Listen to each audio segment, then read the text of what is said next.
خان صاحب نے بہت سی چیزوں پہ اظہار خیال کیا اور یہ کہا کہ بڑے بھاری دل سے کل انہوں نے مؤخر کیا ہے، کیونکہ وہ نہیں چاہ رہے تھے کہ کوئی تصادم ہو، کیونکہ مذہبی جماعتیں آئی ہوئی تھی۔ ختم نبوت کا ایشو عمران خان صاحب نے خود کہا کہ ہمارے دل کے بڑے قریب ہے، اور انہوں نے خود یہ کہا کہ میں امریکہ جا کے اس ایشو پہ ہم نے حرمت رسول صلی اللہ علیہ وسلم کی جنگ لڑی ہے۔ تو کل جب سپریم کورٹ میں اتنا اہم کیس تھا اور جس میں تحریک انصاف کی طرف سے نمائندگی بھی تھی، ایک تو یہ بہت اہم ایشو تھا کہ جس کی وجہ سے عمران خان صاحب نے کل یہ فیصلہ کیا، اور دوسرا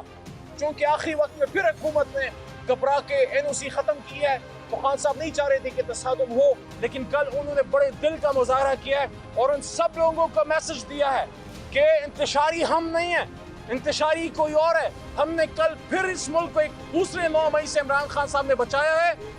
انہوں نے یہ کہا ہے کہ مجھے یہ بتایا گیا، مجھے پیغام دیا گیا، مجھے بتایا گیا کہ آپ یہ جلسہ اس کو پوسٹ پون کر دیں، اس کو ملتوی کر دیں،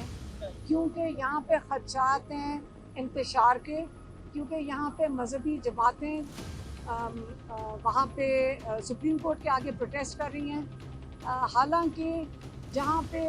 وہ پروٹیسٹ ہو رہی تھی سپریم کورٹ کے آگے کا فاصلہ کوئی میرے خیال میں 20 یا 25 کلومیٹر ہے کرنول سے، جہاں پہ PTI کا جلسہ ہو رہا تھا۔ لیکن انہوں نے جب ایک قسم کی وارننگ دے دی عمران خان کو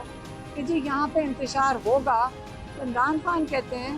کہ مجھے مجبور کر دیا تھا کہ میرے نام سے اس کو کینسل کریں، کہ وہ میرے پاس آئے تھے۔